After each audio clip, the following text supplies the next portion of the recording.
अस्सलाम वालेकुम दोस्तों, मैं हूँ एडवोकेट अंसर पठान और आपकी सेवा में आज आया हूँ। महानगर पालिका के जो इलेक्शन हो रहे हैं, इन इलेक्शन के लिए आपको क्या क्या कागज़ पत्र ज़रूरी है जो तैयार करने हैं, और उन कागज़ पत्र के लिए आपके पास में वक्त बहुत कम बचा है, क्योंकि महानगर पालिका के इलेक्शन का डिक्लेरेशन आ चुका है कि इस महीने की दिसंबर 2025 की 23 तारीख पास से फॉर्म भरना शुरू हो जाएंगे। तो आपके पास में समय बहुत कम है और मैं आपको आज की वीडियो में डिटेल्स में बताऊंगा कि किस तरीके से महानगर पालिका का फॉर्म भरना है, और इंशाल्लाह हर कंप्लीट मालूमात आपको इस वीडियो के ज़रिए दी जाएंगी। लेकिन मेरी आपसे गुजारिश है कि भाइयों, मैं आपके लिए इतनी मेहनत करके वीडियो बना रहा हूँ, तो आपका भी फ़र्ज़ है कि आप वीडियो को उन लोगों तक शेयर करो जिसकी ज़रूरत है। जो लोग बेचारे, जिनको पता नहीं है, जो एडवोकेट नियुक्त नहीं कर सकते हैं और कैसे फॉर्म भरना है, क्या डॉक्यूमेंट तैयार करना, उनके मन में बहुत सारे डाउट्स है, ताकि उन तक मेरी वीडियो पहुँचे और मेरे चैनल को सब्सक्राइब करके मेरी हिम्मत को और मेरे मेहनत को आप जो बढ़ावा दे सकते हो। तो जानिए, शुरू करते हैं आज की वीडियो, जिसमें मैं बताना चाहूँगा कि अगर आप महानगर पालिका के महाराष्ट्र में होने वाले 2025-26 के चुनाव में उम्मीदवारी कंटेस्ट कर रहे हो, तो इसके लिए आपके लिए जो इम्पोर्टेंट कागज़ पत्र की ज़रूरत होती है, जिसमें सबसे पहले है आपका नाम निर्देशन पत्र। मतलब जो आप उम्मीदवारी का फॉर्म दाखिल कर रहे हैं, वो नाम निर्देशन पत्र को आपको ऑनलाइन भरना है। और हो सकता है कभी कभी सर्वर डाउन रहता है, वेबसाइट डाउन रहती है, जिसके ज़रिए आप ऑफलाइन भी उस फॉर्म को भर सकते हैं। लेकिन ये नाम निर्देशन पत्र आपका भरना आपके लिए अनिवार्य होता है और एक बहुत इंपॉर्टेंट डॉक्यूमेंट होता है, जिसको बहुत केयरफुली भरा जा सकता है। और इसके साथ साथ आपको एक और इम्पॉर्टेंट डॉक्यूमेंट रहता है, जो शपथ पत्र है। आपने नाम निर्देशन पत्र के अंदर जो भी इंफॉर्मेशन दी है वो सब करेक्ट है, सही है, इसका शपथ पत्र आपको दिया जाता है। तो इस तरीके से आप महानगर पालिका के अंदर जो पहला इंपॉर्टेंट डॉक्यूमेंट है, नाम निर्देशन पत्र, इसको भरने के लिए आपको बहुत सारी चीज़ें लगती है। और जिन चीज़ों की ज़रूरत आपको है, मैं स्टेप बाय स्टेप आपको कागज़ पत्र बताना चाहूँगा। जैसा कि आपका नाम मतदार यादी के अंदर उम्मीदवार जो है, इसका नाम जिस क्षेत्र की महानगर पालिका के अंदर वो इलेक्शन कंटेस्ट कर रहा है, उस महानगर पालिका की मतदार यादी के अंदर उसका नाम होना अनिवार्य है। जैसा कि एक उम्मीदवार है जिसका नाम है ए और वो वार्ड है ए और वो बी वार्ड से उम्मीदवारी दाखिल कर रहा है। अगर वो रहता है 19 नंबर वार्ड में और उम्मीदवारी दाखिल कर रहा है वार्ड नंबर 4 में, तो इसके लिए उसको अपने जो मतदार यादी में उनका जिस पेज पे नाम है, उस पेज की सर्टिफाइड कॉपी लगेंगी। और ये सर्टिफाइड कॉपी मिलती है मतदार विभाग की तरफ से, निवडणूक विभाग की तरफ से जाकर आप सर्टिफाइड कॉपी ले सकते हो। तहसीलदार कार्यालय या आपके स्थानिक क्षेत्र में जो भी मतदार यादी का सर्टिफाइड करने वाले अधिकारी है, इनके पास जाकर सर्टिफाइड कॉपी ले सकते हैं, आपके लिए ज़रूरी है। इसके अलावा दूसरा डॉक्यूमेंट है आपको जो ज़रूरी लगता है कि आपका चरित्र पातळणी दाखला, जिसमें बहुत सारे उम्मीदवार जो ऑब्जेक्शंस लेते हैं, उम्मीदवार के चरित्र को पब्लिक के सामने शो करना रहता है।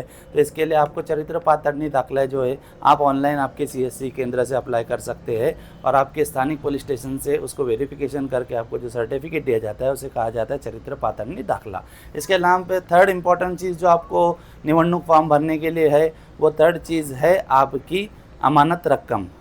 अनामत रकम ये हर उम्मीदवार को भरनी पड़ती है। जैसे कि पिछली बार महानगर पालिका के, धुळे महानगर पालिका के इलेक्शन हुए थे, उसमें 5,000 रुपये थी अमानत रकम। अभी कुछ बढ़ सकती है और कम हो सकती है, इसका अपडेट्स जल्दी हमारे पास में आ जाएगा, जो आपको देना ज़रूरी होता है।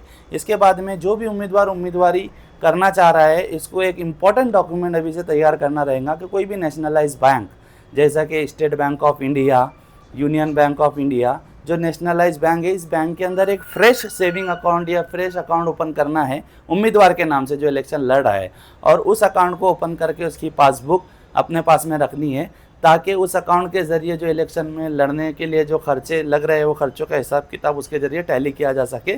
तो उस अकाउंट को भी आपको डिटेल को अपने पास में रखना है। इसके अलावा जो है उम्मीदवार जो है, इसके नाम पर कौन कौन सी मालमत्ता है, इसके नाम पर जो सातबारा है, जो घर है, जो प्रॉपर्टी कार्ड है, जो बिल्डिंग है, जो बंगला है, जो गाड़ी है, जो कार है, जो भी डिटेल्स और प्रॉपर्टी उसके पास में इस मालमत्ता के लिए उसको एक घोषणा पत्र देना रहता है। वो घोषणा पत्र के अंदर उसको पूरी इंफॉर्मेशन फॉर्म के अंदर परफेक्टली सबमिट करना रहती है। ये नेक्स्ट डॉक्यूमेंट है आपका।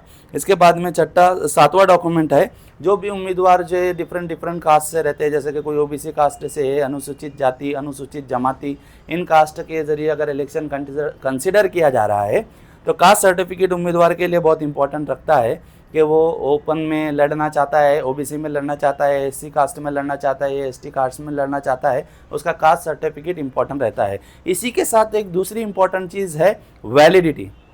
बहुत सारे लोगों के पास में कास्ट सर्टिफिकेट रहता है लेकिन वैलिडिटी नहीं रहती है। तो जिनके पास में वैलिडिटी सर्टिफिकेट नहीं है या वैलिडिटी नहीं है तो उन्होंने उचित विभाग के अंदर वैलिडिटी के लिए अप्लाई किया है, उसका पावती उनको अपने पास में रखना रहता है कि मैंने वैलिडिटी के लिए अप्लाई किया हूँ और मेरे सर्टिफिकेट की वैधता जो है उसके लिए अप्लाई करने का पावती आप आपके पास में रख सकते हैं। फॉर्म जोड़ने के लिए आपको एक इम्पोर्टेंट डॉक्यूमेंट माना जाता है। इसके अलावा 12 दिसंबर 2001 के बाद में अगर किसी उम्मीदवार को 2 से ज़्यादा बच्चे हैं तो वो इलेक्शन के लिए अपात्र रहेगा, वो महानगर पालिका इलेक्शंस और इसके अलावा ग्राम पंचायत इलेक्शन वगैरह में कंसीडर नहीं कर सकता है। तो आपको इस बात का ध्यान रखना होगा कि कितने बच्चों की संख्या है, जो 2001 के बाद में उम्मीदवार के कितने बच्चे हैं उनकी संख्या फॉर्म के अंदर मेंशन करना रहता है और इस संख्या के तहत भी इंफॉर्मेशन बहुत ज़रूरी रहती है। इसके बाद में नेक्स्ट डॉक्यूमेंट जो है आपकी खर्चे का शपथ पत्र। आप जो भी इलेक्शन के अंदर जो खर्चा करते हैं, जो खर्चा कर रहे हैं, इसके बारे में आपको एक शपथ पत्र देना रहता है कि आपको किस तरीके से खर्चा भरना है। खर्चे के अंदर जैसे कि कितने कार्यालय ओपन किए गए, वहाँ पे चाय है, वड़ा पाव है, नाश्ता है, प्रचार है, रैली है, सभा है और इन सब के लिए पूरा इलेक्शन जो लड़ने के लिए जो खर्चा दिया गया था इस खर्चे के मुताबिक भी आपको एक जो है शपथ पत्र देना रहता है। इसके अलावा जो भी उम्मीदवार इलेक्शन लड़ रहा है वो उम्मीदवार जो है 21 साल से ज़्यादा उम्र का होना चाहिए। अगर उसकी उम्र 21 साल से कम है तो वो इलेक्शन लड़ने के लिए नॉट एलिजिबल है। इसके लिए उम्र का भी जैसा नया अपडेट आता है इसके हिसाब से आपको पता चल ही जाएगा। और इसके अलावा जो बहुत सारे लोगों के घर में जो शौचालय है या नहीं है इसका भी उनको एक शपथ घोषणा पत्र देना पड़ता है कि मेरे घर में शौचालय मैं इस घर में रहता हूँ। इसके अलावा अगर आप जो महानगर पालिका या नगर पालिका या ग्राम पंचायत के अंदर अगर आप ठेकेदार हो, जो आप वहाँ के कॉन्ट्रैक्ट लेते हो, ठेके लेते हो, ठेके करते हो और आप इलेक्शन लड़ रहे हो तो ये इलीगल कहलाता है। आप इलेक्शन नहीं लड़ सकते हो। सिर्फ जो महानगर पालिका का ठेकेदार नहीं है वही इलेक्शन को कंसिडर कर सकता है। इसके अलावा आपको बहुत सारे बेसिक डॉक्यूमेंट लगते हैं जैसा कि आधार कार्ड है, पैन कार्ड है, मतदान कार्ड है और इसके अलावा जैसा कि आपको महानगर पालिका का इलेक्शन कंसिडर करने के लिए सूचक और अनुमोदक लगते हैं। सूचक अनुमोदक के मतदार यादी में नाम लगते हैं, उनके टैक्स पावती लगते हैं और लेट बिल लगते हैं। इन डॉक्यूमेंट के सब आपको जमा करना है महानगर पालिका का इलेक्शन कंसिडर करने के लिए और ये डॉक्यूमेंट को जमा करने के बाद में आपको जो है आपकी डिटेल्स जो आपको आपकी पीढ़ी दर पीढ़ी जैसे कि बाप दादाओं की तरफ से जो इनकम आने वाली है उसकी इन्फॉर्मेशन देनी है, जो खेत ज़मीन है जो हिस्सा मिलने वाला है उसकी इन्फॉर्मेशन देनी है, आपके पास में कितना सोना है, आपकी वाइफ के पास में कितना सोना है, आपके पास में कौन सी गाड़ी है, ये सब आपको नाम निर्देशन पत्र के अंदर डिटेल्स दी जाती है।